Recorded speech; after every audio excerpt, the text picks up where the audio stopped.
Hi, Pamela. Hello, world. I'm starting with saying thanks that Pamela is sharing that room with me. And I'm saying thanks to Dushil from South Africa and Azim, that is originally from Turkey and half Pakistani. They're supporting us with the tech in the background in Tallinn. And the whole live podcast would not be very signature if I don't start it with kind of a tiny bit of a joke. So I don't know if you remember that CDs from the 90s where they were printing parental advisory explicit lyrics. So I want to invite you with a parental advisory evangelical lyrics coming. And usually I speak completely free, but since this really means something for me, the signature format, I will tune into the frequency by not reading out loud, but to sometimes look at my notes. Yeah, and maybe we would say as well as for everyone that doesn't know what a CD is, they can just imagine that there was something from the past and what that would be for the future, something that stored music. Yeah, exactly. So having said that, parental advisory evangelical lyrics coming. Turn on your imagination. Without us knowing exactly how, the transition towards a planetary civilization within our lifetime is not only necessary, it's possible. Drop out of the collective agenda setting that we're heading towards dystopia. Drop out of your own fears that withhold you from living your full potential. In our hearts, we all share the precise knowledge that a life divine on this planet is our joint destiny. Tune into the frequency of love, creativity, joy, and abundance that is the birthright for all of us earthlings. All sentient beings play. Play is the expression of life unfolding in an ever mysterious way. As the dominant species on this planet, we're called to become stewards for the many generations after us. I'm your host, Alistair Langer, and it's my honor to invite you to a funky, wild, raw, and uncut ride into a live streamed format that allows up to 10 participants together in the room in the months ahead. Welcome to listen in, ask questions, and participate in a series of mapping, discovering, and cross-pollinating the various building blocks that catalyze radical systemic change. Let's lean into the birthing of a civilization in peace, ecological health, and abundance for all sentient beings on this gem of a planet called Earth. You, as a listener and participate, will learn how a joyful, creative, and persevering attitude will manifest itself into your very own contribution for the great transition ahead. And with that, as the backbone of today's emergent dialogue, we will circle around the why, the whole shebang, how, what exactly, and finally the who part, like who is that tattooed guy sitting in Berlin. So I feel honored that I'm sharing this space with you, Pamela, as a friend, as a soul companion, and as a colleague. Pamela is working since 25 years as a coach, as a facilitator, as a trainer, and she's specializing into a, I would say, very intuitive way to lean into that space in between, that space in between us, that space in between Pamela and me, but also in between you as a listener. So with that, it's less about handing over to Pamela and her interviewing me or vice versa, but more leaning into that why the whole shebang? Yeah, because in one way, Alistair, like when I listen to your signature, that is in my eyes and ears very beautiful, there's a lot of things in it already. And still, we should unpack it a bit more. Yeah, So, definitely. yeah. So, Definitely. so if you start with your first, why are we sitting here? Why have you being a part of creating this? Yeah, you call it podcast, right? Don't you? Yeah, I mean, Yeah, it it's a live sounds streamed podcast. a live stream podcast. Yeah, and it's not really a podcast because it's also a salon. So it's a hybrid between different stuff, right? Yeah, so definitely in the next months ahead, I will invite people one on one into the room. It will, but mainly be like groups of people I invite, and also salon formats. I think we will cover that more in the what part. To stay with the why am I doing this? I want to really cut through that, what I called in the teaser, collective agenda setting, that we're heading towards dystopia. Because me working as a social entrepreneur in Berlin, but working internationally, I have the feeling if you cut through the noise of mainstream media, you have a lot of very beautiful examples, not just ideas from some weirdos and hippies, but actually a lot of very concrete, palpable examples that you can touch and unpack, that build the new system that makes the existing system obsolete. And with that, I want to inspire, but I also want to like truly map the field of what does it mean, like systemic change, when I say catalyzing radical systemic change, the culture piece and the individual transformation piece. Because to my humble knowledge, there is no format out there that really bridges the various ontologies and theories of change. Usually people still stay in their one echo chamber, right? Usually impact investors stay with impact investors, right? Political activists stay with political activists. And people like me that wear a lot of spiritual symbols and meditate and do inner work and trauma healing, they usually also stay in their respective echo chamber. So I want to like map, bridge, and cross pollinate these various ecosystems.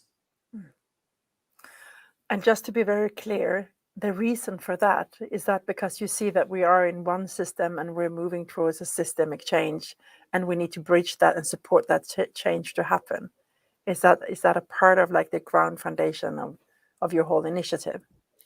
Um, I think I can unpack that from various layers. The assumption would be that to change, for example, the way representative parliamentary democracy works, Mm-hmm. right? Which has been more or less unchanged, just as an example, in Germany since 1948, roughly, more or less the same operating system. If we want to transform that and build like new processes and include more people to unlock more of the collective intelligence and wisdom in the room, we can't look at that just through an empirical perspective. We also need to look on the culture piece, like what are all the initiatives there, how do they work, and actually cross pollinate that. And there will be very hands-on examples later on in the what section, where we actually literally go into my quote unquote ecosystem with 120 organizations and initiatives, and really like pinpoint some of these examples very concretely. Mm. Is there anything else that is important under the why? Like, because this is also an introduction for the viewers to understand what can they expect going forward. Will it be a place where there's ongoing conversation and talking in an intense way, or is it also a space for where we listen more deeply, or like, is there more to say about that? Um, I would say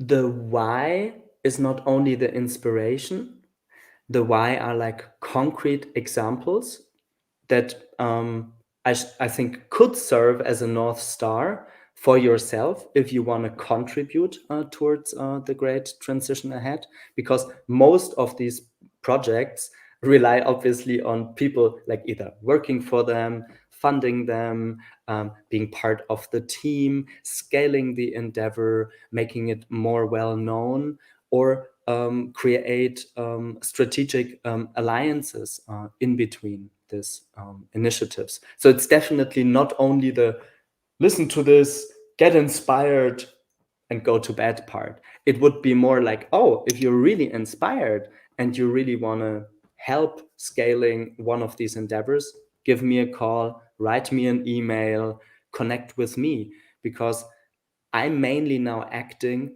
especially in this format, as an agent working for a portfolio of individuals and organizations catalyzing radical systemic change. But I'm not only representing, quote unquote, like my clients, but I'm really mapping, discovering, and cross pollinating a lot of different initiatives out there. So only in the next 7 weeks, up until I will hit a tiny pause button over New Year's Eve, I have like round about 14 people in like six like clusters that I will showcase also today.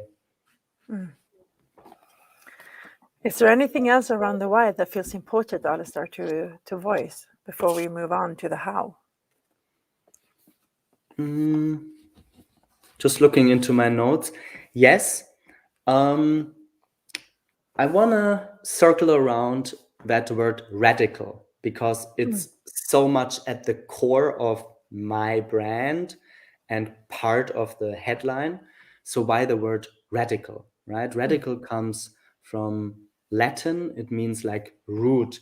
And I think we truly need to dig through the root causes of the system, like kind of go on the DNA level of what makes our everyday lives.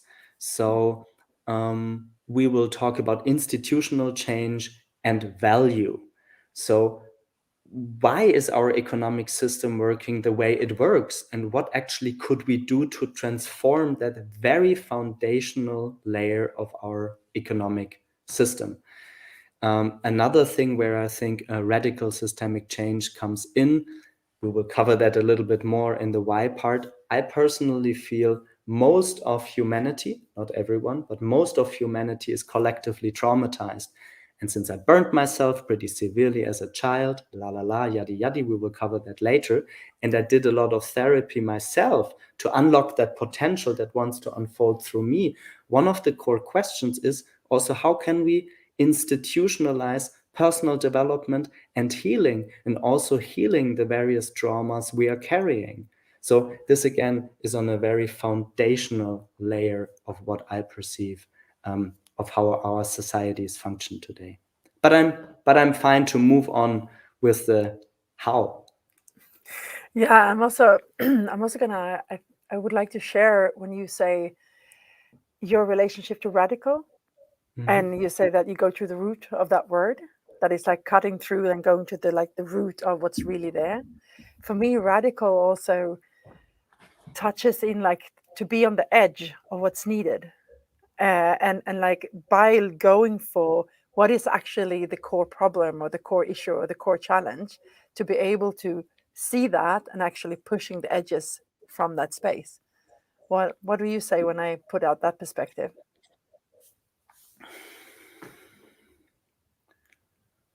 I would say what comes when I was listening in, I come from a gardener's family. I think there are two metaphors. You have like, let's imagine you want to plant tomatoes, right? Or carrots. So you have some pieces that like grow there, and if you don't pull them out with their roots, they don't help the ecosystem you're creating, in that case carrots or tomatoes, to grow in the, let's say, optimal way. The other way that I think about radical is literally we need to plant new seedlings new stories, new narratives that then really under the earth, right, need a lot of care and water before they actually sprout and grow and blossom and bear fruit. So I would see it from both sides, like ripping out the roots, the unhealthy ones, and like replacing them like with new seeds for the new paradigm. Oh, that was so beautiful image of the whole why, actually. Like it was almost like this image of the gardening and the word radical beautifully shared the like the bigger purpose with this live podcast of like what is it that we really need to see down to the roots and pick it out, and what seeds for the new stories that wants to be birthed needs to nourish and for really be able to flourish. And then also in that garden, like inviting different guests that comes from different parts of the society, like holds different quadrants, as you say, in your ecosystem. Mhm. It's like, and cross pollinate them, and also inviting the viewers and guests to actually connect, to go in action of where they feel that they have like feel the like the pull to respond to. So I think that Yeah, was a beautiful way of ending the why part. yeah, thanks. Yeah. So in the how, Mm. um, I want to start with a quote because I literally think this is like one very important quote. It comes from Karl Popper. So if you ever studied epistemology, so how does science work and stuff like that, he says, our knowledge can only be finite while our ignorance must necessarily be infinite. Okay, need to unpack that. So I'm not saying we don't know anything, Mm. but especially in our societies the last couple of 100 years, we often pretend that we know a lot of things instead of accepting the fact that there's a vast ocean of we don't know shit. And in this vast ocean of we don't know shit, we know bits and pieces. It's more like connecting oases of knowledge with other oases of knowledge, but in between, there's a not knowing. And with the not knowing comes a humbleness, because obviously we wanted to conquer nature, and now we arrived at a point in space-time where we as the dominant species on this planet are actually destroying the very livelihoods that the many generations after us depend on. And this comes from not being humble. So this is definitely an attitude I want to invite into the room, because neither me nor Pamela nor the listeners, not even my like distinguished guests, many of them like are for like decades experts in their field, but I know them very personally, and I know that they're very humble with what they want to birth onto this planet. They don't know. So for the emerging paradigm, we need like experiments, we need sandboxes, we need to try out. So literally like in a garden, like you need to create like a part in the garden where you try out something new. Yeah, and what comes for me is almost like if we keep on walking with that image of the garden, for me it's also very much like to walk in there and truly listen, like truly listen in that space of the unknown. What is it that really wants to take place in this ecosystem? What is it that really can nourishing the whole system, and what is it that needs to be taken away? And I feel that is such a beautiful intention that you have also for these conversations, that it's not so much of constantly finding the right answers, but more living in the questions of going deeper into inquiry together, like to really like what, okay, I hear you in that, but what's beyond that? And also having this quality of, if we are humble to sit in the unknown, and having this beginner's mind of saying, okay, I'm willing to let go of what I know and open myself in the deepest curiosity for what I don't know, there comes, like, with that humbleness, a deeper capacity to listen, and listen to something that is present but maybe not known yet, or not even spoken yet. Mm. So that's also a quality that I see is vital for the shift we are in, to really invite to how can we keep on listening even when we get nudged and when we get tensed for hearing a perspective that it maybe comes from a seed that it's so new, so it's challenged our current worldview. So how can I keep on in connection to you, to keep on listening, so I don't start to polarize or fractate, like, how to say, so it's fractate, like it gets broken, but actually being able to stay and just keep on challenging myself into the conversation. Yeah, definitely. I mean, what is very interesting that we're going to jump like in few minutes, maybe in 2 or 3, into the what part, and I will give like very hands-on examples. So I truly feel honored that I think it's 14 guests in 6 or 7 episodes up until end of this year in pretty intense blocks. So it's really like big questions, like whole ecosystems we're exploring, and with that comes a lot of like joy, curiosity, and also a certain boldness to even allow ourselves in a public sphere to dive so deep that ultimately in the room we all share, like before mentioned, this like island of our expertise, Mm. and share it with another island of expertise, but ultimately we don't know the outcome. So I was just, it's actually, I think, a good bridge into the what part. I was just today receiving a paper, a 14 pages paper on how the process level of the COP climate negotiations might be like reformed in the next years. It's a 14 pages paper, and in the paper there are like a couple of suggestions and examples, but nobody writing the paper would say, we know when we propose this, we have the ultimate answer how to unlock the maximum of the collective intelligence and wisdom in the room in such a complex environment of like thousands of organizations and delegates from so many diverse cultural backgrounds. But what we know is that there are like multiple gridlock effects, not only in the COP climate negotiations. I just picked this example because this is literally happening while we're having this podcast. After fact, I have the feeling after 23 minutes, I want to get practical.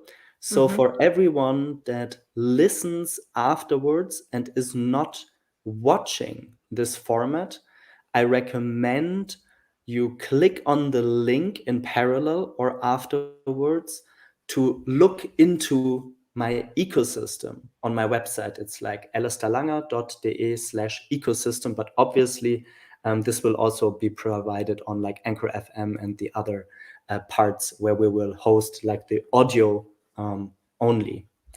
Having said that, And maybe also would say that if there is any question comes up, they're very welcome to chat, to put that in the chat, so they can be brought into the conversation.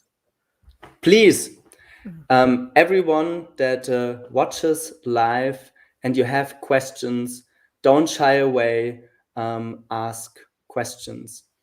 So without further ado, this is my homepage. This is the reference to the garden. And here you basically see 4 dots in the middle. They represent the culture piece, the self piece, the systems piece, and how we can position all this. And I want to first jump into the systems piece. So, and I'm going to stay at the systems piece for a bit. So obviously, as you can see in my ecosystem, I already linked a couple of organizations. And now I'm going really like free flow into the next weeks ahead. One of my guests will be Indy Johar. He's co-founder of Dark Matter Labs, which is, I would say, in my own words, a new breed of think and do tank. So it's not only about writing interesting concepts, but ultimately to really come up with the sandboxes and experiments that like change like large scale infrastructure and institutions. And I'm involved there in a couple of projects. One of the projects is how can we like create asset classes for institutional investors that span multiple generations. I'm going to repeat that. How can we create asset classes for institutional investors that span multiple generations? So that's a big endeavor, because if we look at all the money flowing around on the planet, especially for pension funds, then we see that for this time now, there is not even a possibility to close the $1 trillion funding gap. $1 trillion is like 1,000 billion. So it's like basically we're talking about like big sums of money.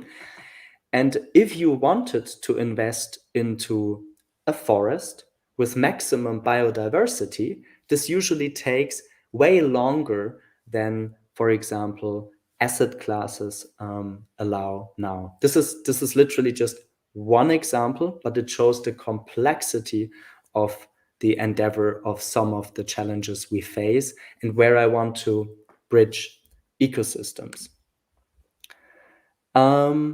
Give me some minutes. I know, Pamela, you have questions. I just want to highlight two or three examples. The next example that I want to highlight, in 2 weeks' time, I'm inviting Franz from Seeds with Mila into one room together to debunk cryptocurrencies, because in my humble understanding, everybody now can write, boo, we hate you. In my humble understanding, most of cryptocurrencies, especially first and second generation cryptocurrencies, are just aggravating the problem of casino capitalism, right? So people invest in it, and then, then they might get like some value out of it. But the value ultimately that these cryptocurrencies create, I don't think really serves the next generations. With some examples, and in like 2 weeks' time, we're going to talk about what parts of indigenous wisdom, for example, to take care about circularity and the next 7 generations ahead, can be built into the architecture and the scaffolding of a cryptocurrency. So the name of the cryptocurrency is Seeds. And I know, Pamela, in 1 minute only, I will give you time to ask me questions and cut down the speed of light of me talking. In the self piece, since I mentioned, and we can dive into that later in the who, is I did a lot of personal work, and I also admit, and I'm completely fine with that, I did a lot of trauma work because I severely burned myself as a child and built up like various coping strategies, to basically not feel. And I'm actually very grateful that like 2 very close friends and psychotherapists from Berlin that are specialized on trauma will like unpack the whole story of trauma. And now when we connect just the self and the systems piece, just to give one example, what will happen in the next weeks and months ahead, one core question, just from this example of trauma, would be for me, how can we institutionalize personal growth, personal development, but also the healing part, because we all carry trauma with us. How can we institutionalize that, for example, in the educational system? Pamela, I'm so curious after that avalanche of information where you will pick one or two or three needles into and ask me. Yeah, the first question that's alive for me is that I just sit and take in your full engagement, and also when you talk around this, it's so palpable. It's your water, that for you, many things of what you say is so self-evident. So I'm sitting like I'm with this question, like, I'm not sure I really know who's your target group. Like I'm not sure that I know that, and so I wonder, like, if you would say one or two words around who is your target group for this, and out of that, I think I have a next question out of a curiosity, just out of what you just have shared. Yeah. I would say my target audience is not beginners. So if you compare it, language, you usually say A1, A2, B1, B2, C1, C2. A1 referring to very basic French or English, B1 to you can communicate, C1 pretty fluent. So my target audience is, first of all, my own ecosystem. It's already 120 organizations. It's like, I don't know, a good 10,000 or so on the various social media platforms. And I'm personally totally fine if that develops into an engagement rate of like 5%. I don't think that this format is meant to be spread to 50,000 or 80,000 people, unless I become as famous as, for example, Rebel Wisdom, right? But also, it's not so much a format to consume. I'm successful if after the conversation I host with Mila and Franz, in a couple of months' time, I have like 3, 5, 8, 12, 2.5, 3.5 right people on a level of aggregate that can help spur the endeavor. That could be people that really want to work with the organization, that want to form a strategic partnership, that want to invest in the endeavor. Seeds is, for example, searching for 7 million of equity, and I'm helping them with that. But it's just an example. It's just a number, right? It could also be people that are like coders, full stack developers that have not heard of Seeds and suddenly have this, oh, I would love to contribute on the tech stack side. Or, and this is the most likely success, is that adjacent to my contacts is, for example, today one contact, Pamela from Sabljar. But around Pamela from Sabljar, there's like almost like a flower, like people behind you. Some of them might never have heard of Alistair. And around Franz are people that have never heard from Alistair. So also consciously seating people together in the room that have like complementary ecosystems, and they're overlapping at some points, but they're like not the same, because if the ecosystems are exactly the same, then why do that, right? Then it's just an echo chamber. Again, that's a. I think we should go with the garden images. It seems as a good way of grounding all the words and all the like beautiful perspectives that you bring in. And I just want to underline, Alistair. I think there is in the times we're living in, when we come the way most people use social media, it is actually to spread as many as possible, and and that's not what I hear from you. I really hear that it's almost like you want to support and serve the network you already have and allow network of networks coming together for becoming more visible for each other, possibility for, as you said before, cross-pollinate and also co-create. So so that's almost like having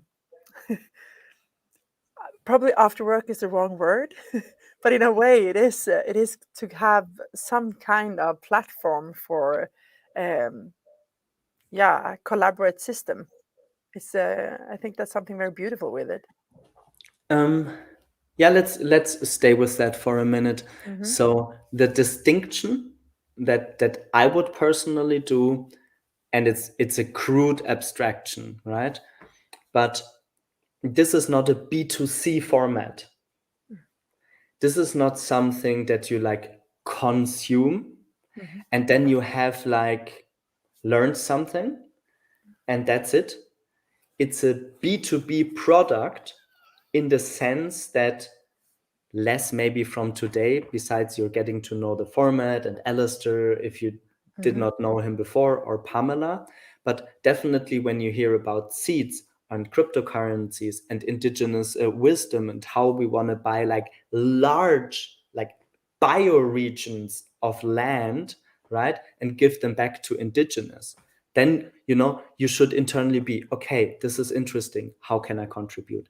As an example, just to pick another example from Indy Johar and next. Sorry, Yeah, sorry if I'm stopping you there, sure, sure, because sure. I actually thought you made a really important distinction that I also because it's almost in a way when I ask you who is the target group, it's almost like we're educating the viewers for like letting them know if this is really for them. You could say, Sure. because what I hear you say is this is not a place for consuming; it's a place for contribution. Like what like so it's actually to activate people into more action, you could say. Yeah. So okay, this is a good point. So people often ask me, how can I become a social entrepreneur? And I say, well, start doing it. Because usually in that space, it's less about there's a big organization. There are some, right? Greenpeace or WWF or something like that. And they have a job portal and then people write an application. But it's crazy. I mean, a small think tank like Dark Matter Labs receives so many applications for just one job. So one of the things that I want to inspire is, if you, as the individual that you are in that life phase that you have, with the capabilities and the personality type and the skill set, both hard skills and soft skills you want to contribute, then you need to be like smart. You kind of need to outcompete the ones that are doing just a job for the money. So this is not a simple game. Sometimes people ask me, where did you arrive? And I said, well, it was 14 years of a lot of work and often not very well paid to ultimately be there where I am. And maybe finally, a lot of these endeavors that I'm going to sketch are like in a, like, I would say, comparable to a startup environment, right? So it's a high risk, high return environment. So all these endeavors need a lot of contribution, from money, from social capital, just contributing, you applying to be a team member, or for tokens, or there's so many ways to contribute. I feel like, Pamela, I would like to run again through the ecosystem and kind of sketch 2 or 3 more of the guests ahead again, just to show like the interlinkages in the ecosystem. So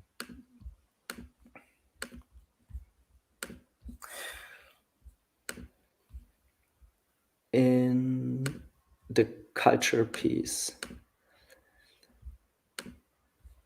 So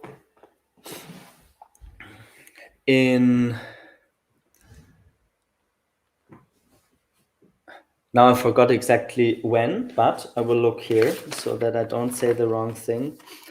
November 23. So in 3 weeks, I'm inviting Jeff Genung from ProSocial, Ross Hall, co-founder of the Weaving Lab, and yourself, Pamela von Sabljar, into the headline Facilitating Large-Scale Cultural Change. And I want to stay there for a bit. So for whatever reason, there were not many women who received the Nobel Prize on Economics. Well, smile, right? But in 2005, a woman called Elinor Ostrom received the Nobel Prize on Economics on how to govern the commons. So the commons are basically the things we share in common, the things we use in common. So for example, the fisheries, the forests, a common pond in a village, or the place where like the cows were grazing in the Middle Ages in our region of the planet. And what is very interesting is that out of her work, she condensed like 8 core design principles that you can apply to like various circumstances. And I don't know exactly when she died, but throughout like the end of her lifespan, she met with a guy whose name is like David Sloan Wilson. He's a professor, and he consciously paired her work on how to govern the commons. He paired her up with like scientists from like different like scientific realms. And what they condensed is a cultural change technique that I think could be one of the building blocks for manifesting the planetary civilization ahead, which is how can we better facilitate especially large cohorts of people and groups of groups. So that's definitely an endeavor that I'm looking forward to sensing into, because there is no perfect answer to that. And I love so much to debunk things. And in December, there will be 2 editions, one of which will be debunking meditation as a panacea for all and everything. So I want to unpack that. I started meditating 25 years ago, and I did 8 years of meditation, had a lot of beautiful experiences, but I did not really get very functional in my early adulthood because, for whatever reason, I could not solve the trauma I was holding through meditating. I needed to do therapy.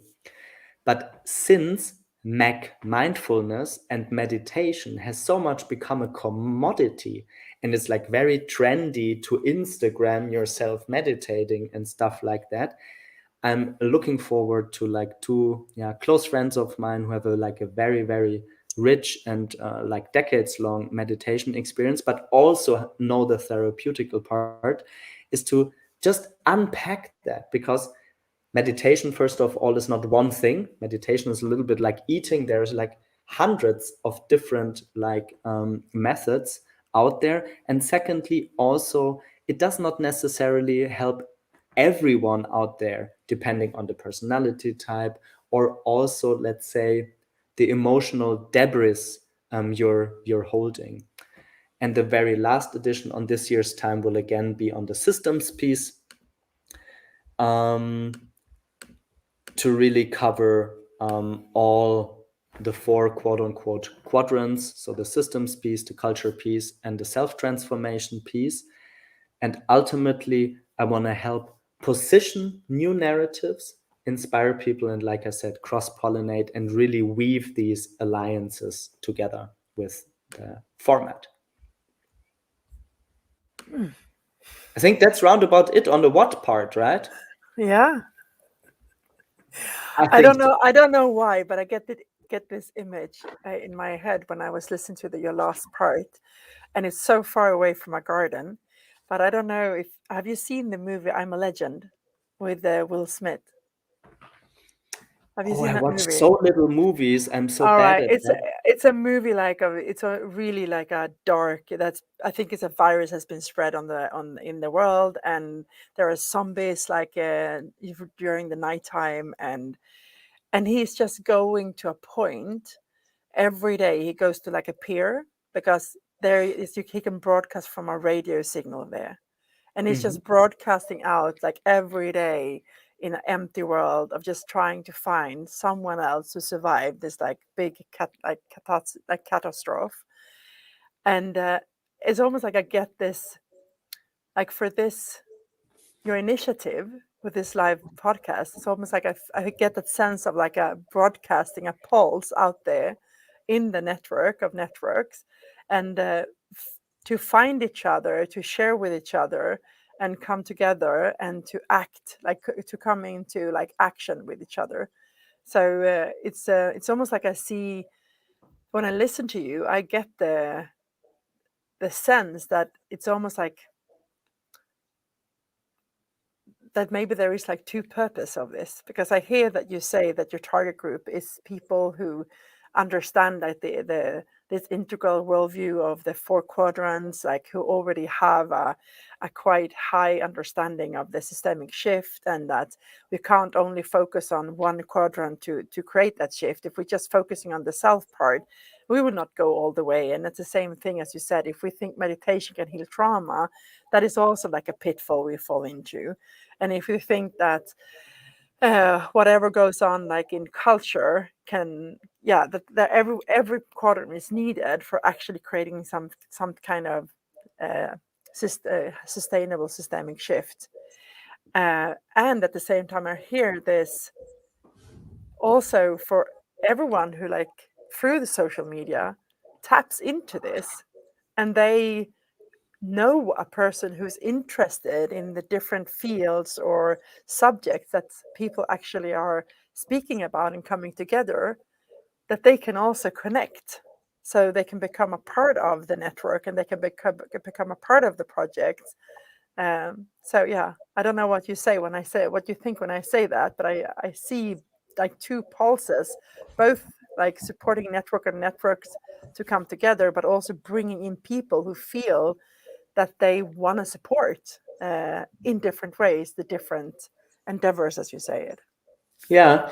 Um, with the good and the bad and the ugly, in the bell curve, so everything has this distribution in Mm-hmm. nature, like of more things in the middle, like the leaves on the tree are more or less the same size, and some are like very small and some are big. I fall out of the bell curve, right? We will dive into that like in a minute, but Mm-hmm. let's stay with the ecosystem weaving part. I think what I did intuitively for many years, unpaid, never paid from anyone, right? For like more than 10 years, just intuitively, like weaving these different ecosystems together.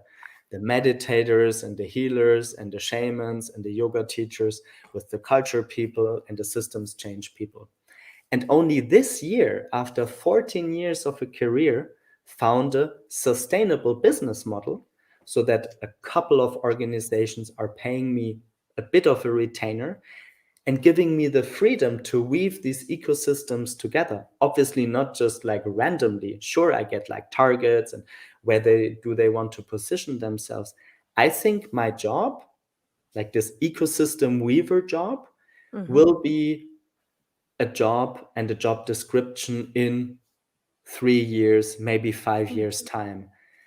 And as we're going to portray also people like in 3 weeks time, actually in your session from Ross Hall, from the co-founder of the Weaving Lab, which is like kind of a network of 250 facilitators, they're also already doing this. But generally speaking, as we know, also the way social media works, just let me end the blurb, the way like social media works and funnels work, this format is very bad for funnel mechanics, right? Because usually it's like sexy yoga asanas, be pretty, be slim, be a young woman, do yoga, or do your ketogenic diet, get fit, peak performance, right? Or impact investing, impact investing, impact investing, impact investing, right?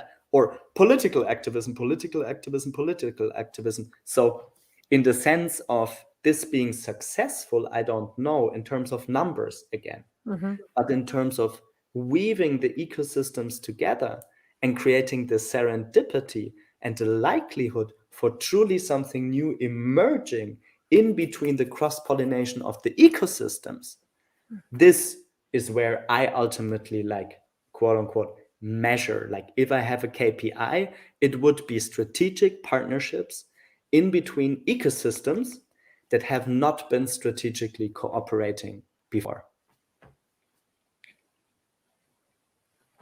Mic drop. That was a good one. Dudes, cut that out.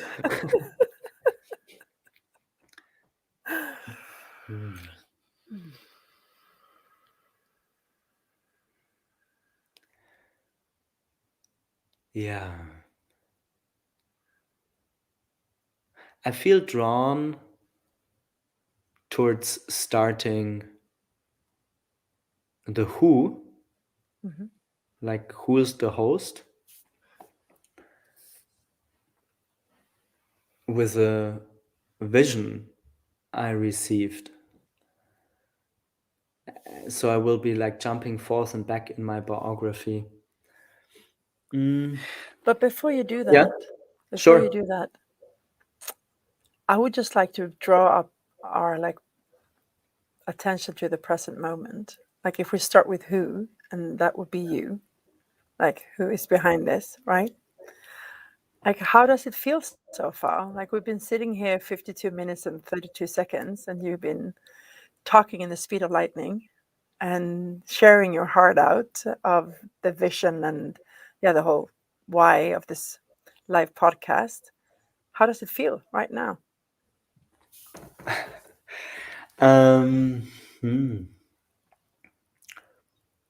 Feels good. I actually feel pretty grounded and natural.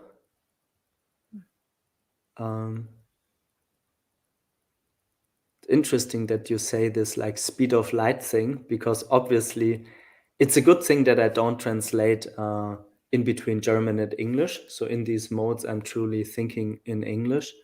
But I reckon if I were to do the same format in German, my mother tongue, the speed of the conversation would for sure be like a little bit quicker and more intellectual, meaning I need to boil down due to the lack of vocabulary and grammar available. But like I said, I start this very humble. This is not a funnel. I don't need to convert this into whatever newsletter sign-ups or whatever. I mean, obviously, I hope also that ultimately this makes sense, you know. I don't do it just because I have nothing else to do on Tuesday evenings for the rest of my life, or at least like for a year or two. I know myself. I will do this like I'm very stubborn, right? So I do this like on Tuesday evenings now, right? I could also hang out with a friend. I feel good. Chill. And it's a lot of fun. Yeah, and what do you feel it's important to share? Like who are you and what's important out of who you are, because you're a lot. Like what part of your story feels important for the foundation of like for being the foundation of this live podcast? Yeah. I think there's just a part in me that's like, oh, shall you again share this because you shared it so many times. Um, this is why I start more with the vision that I received. So the way that I personally look on the outside of reality, we're living in a complete wow moment in history, right? We're an intelligent species, and we're destroying the very livelihoods that we're living in, and this like nightmarish um, look at what I perceive as the collective reality has been haunting me since early childhood. So I had nightmares since early childhood. I was haunted often. I had very depressed episodes. I was like, I had addiction issues, all of that, up until finally, I would have to exactly read when, but I think it was like maybe 4 or 5 years ago. I had a vision of the future inside of myself before having watched the movie from Luc Besson. I always forget the name. Oh, anyhow, I need to post it in the comments later. So the vision I received was humanity in a couple of 100 years in the future. Not a million years in the future, not 50,000 years in the future, a couple of 100 years in the future. And what I saw is that we, as the stewards on this planet, were not able to heal everything, but we were like in a good garden, right? We were able to reforest it and turn like the Sahara into like a flourishing, like kind of Amazonian style rainforest again. Scientists today say this takes like 500, maybe 700 years, but it does not take a million years. And I'm definitely a guy who is absolutely convinced that there are other sentient species out there. I can't prove it. I'm not a conspiracy theorist, so maybe not. Just very, since very early of my childhood, I always had this like we're surrounded, in the universe by other sentient beings. So the vision that I received and sort of the homework that we have to do before we are invited, much like in school, to a C1 level, right? We need to work through our adolescence as humanity because the way we behave as a whole, as humanity, I mean, you got children, I still want children, is like, some people just throw a tantrum, the other one do the shame and blame game, the other one say, I mean, we really literally need to grow up. So I think one of the who parts inside of myself where I found truly, and I would say for the very first time in my life, in this lifetime, peace within myself is with that vision of a couple of generations in the future. Let's make it 7 for the sake of the magic number. But take the homework here in this lifetime utterly serious, both and not say, oh well, we got like many hundred of years. No.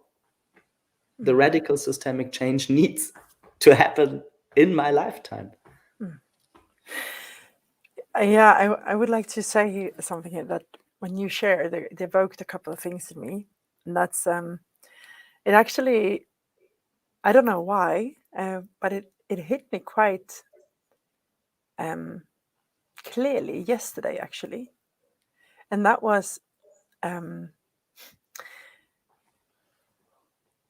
25 years ago when I looked into the future and I saw the vision, as you said, for the future.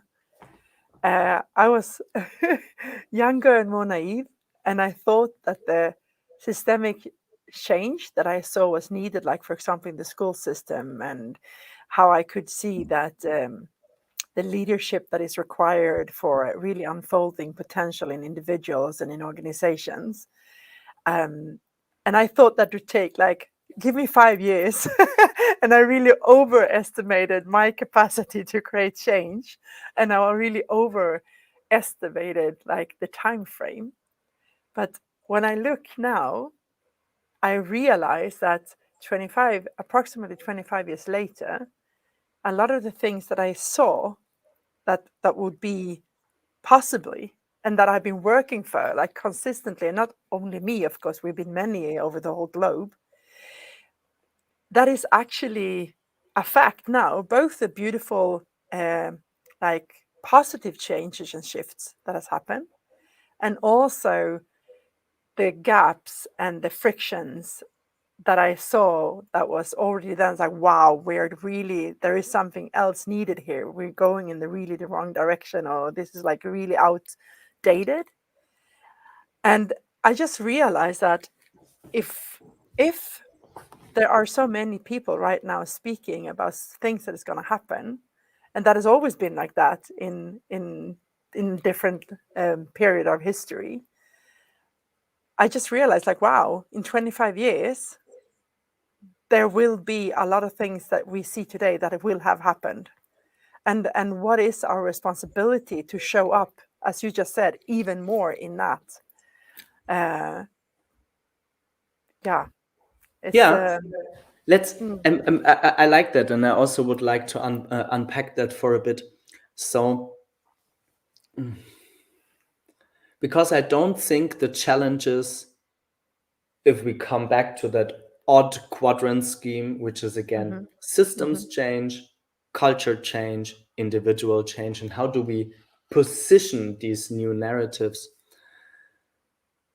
Even in my wildest positive dreams, I would never have thought that personal development, psychotherapy, trauma healing, shamanic wisdom, indigenous wisdom would go so mainstream. mhm. Yeah. Um, the same with the culture piece, right? There are literally hundreds of thousands of nonprofit organizations all around the planet Mhm, really trying their very best.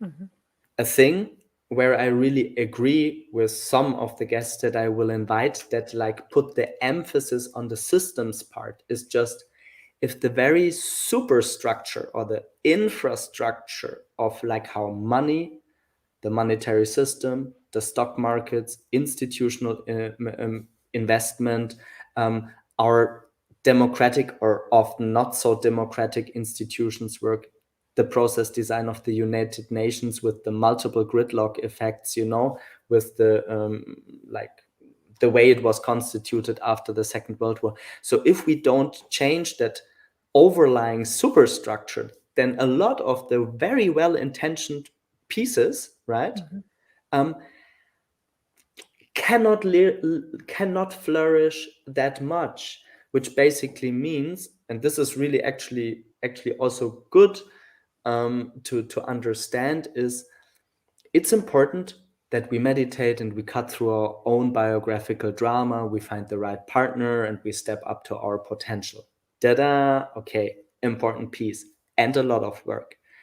And we align in the culture piece. So how can we create cultures that truly spur the genius of the individual, but work collaboratively towards the greater whole? But ultimately, really, if we don't reform the institutional side, this falls pretty short. Again, mm, this is like, yeah, it's really about cross-pollinating and weaving these endeavors together. I'm just asking for the listeners that don't know me, besides obviously that on my website and on the YouTube channel, there's this like who the fuck is Alistair piece.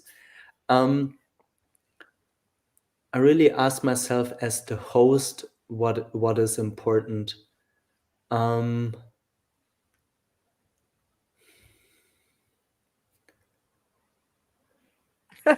Yeah, and in what way you have introduced yourself through the whole 1 hour and 4 minutes and 49 seconds?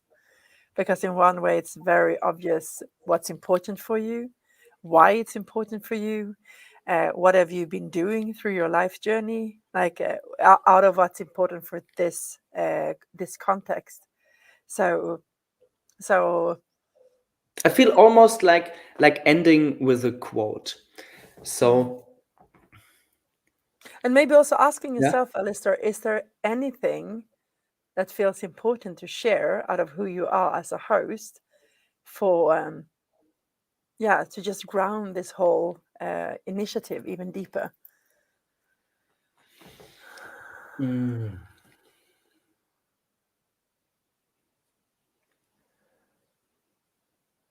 Well, if in one of the next episodes I will time and again mention this, if you truly want to make a difference, reach out to me, right? I tell all the people reaching out to me that everybody on the planet can reach me through one phone number, right? Or one email address up until I wave a white flag. Um, and usually there are very few people insisting and persisting and really wanting to contribute, right? Because wanting to contribute with that a little bit, or I'm doing a tiny bit of this and that, a simple, but to really immerse yourself with the vulnerability that it means, for example, to live as a social entrepreneur. Most of the people in my ecosystem, most likely also in your ecosystem, they don't have that much of security and luxury as being like fully employed in the system. And again, I'm not even asking or making this mutually exclusive. I think it's just a fact. I literally have the feeling like ending this with two tattoos. You know, the guy wears a lot of tattoos. It's a fun thing, but it will lead to the last quote. So the very, very first tattoo that I got, very intentionally, was around a sentence that I was thinking about literally since the age of 4 or 5. And the question and the sentence says, "Thy will be done." So not my will, but thy will. And I'm like, what the fuck? This I can't wrap my head around it. Unless I was sitting with it for many, many years and reflecting it actually with the guy from whom this Mala is, who was a Benedictine like monk and a Zen priest. His name was Williges Jäger. And there came a time, I don't know, maybe 12 or 15 years ago, where I had people that do meditate, like me or you or others, since many, many years. Sometimes you have this aha moments, this Satori, Kensho understanding, aha, whatever, something clicked. So I tattooed "Thy will be done" from the Lord's Prayer on my left arm to open myself as a conduit for life force, chi, prana, God's will, whatever, universal life force running through me. And on the right arm, and this will be the finishing quote, it's a subtitle from Sri Aurobindo's Life Divine. It says Sampurn Jivan Yoke, which means all of life is an exercise. You can't distinguish only between a mundane life and a spiritual life. If you go all in, your whole life is an exercise. You can't say this is spiritual, this is mundane. And with that, it's actually really interesting because this is literally my North Star for this format and in my life. It's a quote from Sri Aurobindo's Life Divine. He says, and Sri Aurobindo was basically the spiritual father, mentor of Mahatma Gandhi. So it says, "The yoga we practice is not for ourselves alone, but for the divine. Its aim is to work out the will of the divine in the world to effect a spiritual transformation and to bring down a divine nature and a divine life into the mental, vital, and physical nature and life of humanity.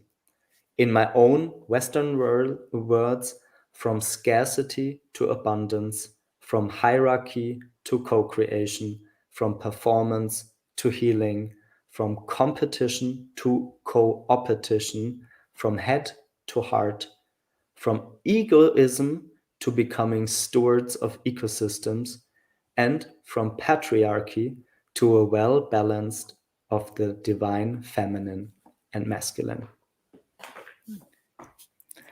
So I started evangelical, parental advisory, wow, wow, the good dude is crazy. And I end parental advisory, evangelical lyrics at the very end. Yeah, and here you also, for me, it evoked my curiosity of just like thinking about a new story who has these core points, like core data points in it. Like, what would be a new story in the self from that would have its gravity pointing abundance instead of scarcity? Like, how would I, as an individual, move around in the world if I saw gifts and gratitude in everything that was offered, and really believe that um, that I'm actually walking on heaven on earth? You know, like just walking in that abundance of all the possibility that comes with that mindset, and what would happen in a system that actually is constructed on that gravity point of abundance for everyone included. What would that mean? And I could go on, like, from, as you said, from co-creation to hierarchy. Like, how much potential would be unleashed in every individual organization system, in the culture, if our culture from within and between and beyond was based on co-creation, that I actually will show up with my full radical self-responsibility to be a steward for life itself and for the ones who are around me. So it's like it's quite, yeah, it evokes my curiosity. I can notice my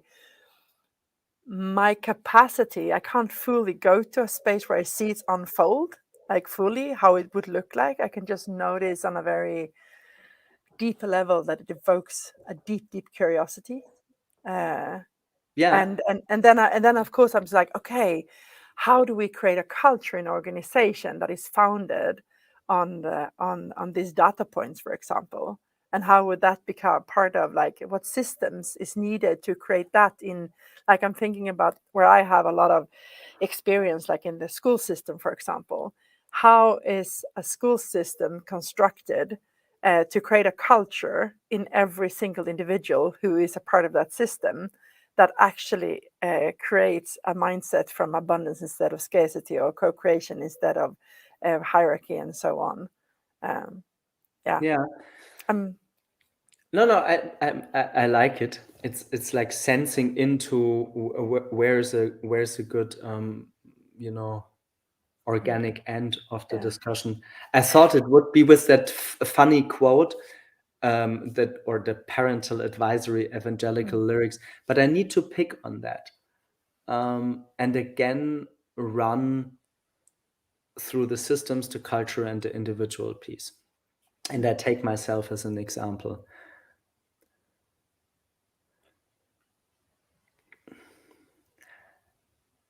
I don't feel as if I, Alistair, truly had the choice to not step up and try to contribute the way I do.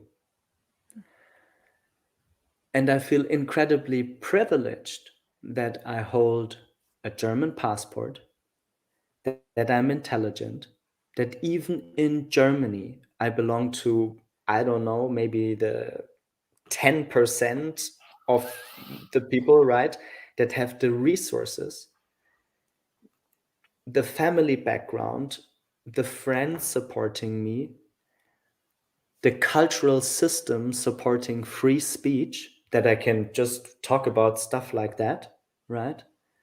Talking with a woman, wow, that's possible in this lifetime in our system. There are many countries where this would still be totally impossible.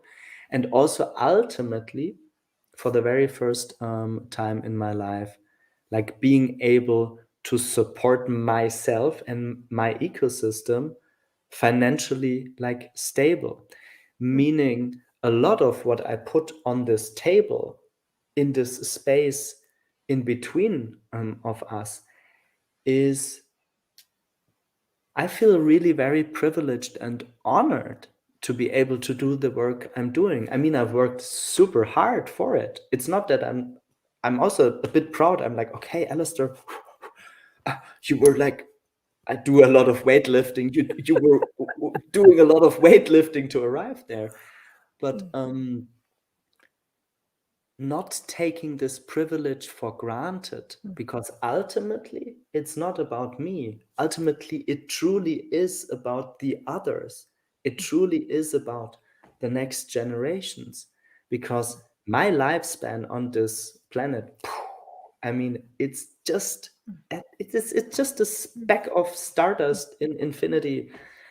And I know that when I die and the last moments flash by, and I can only say, I truly gave it everything.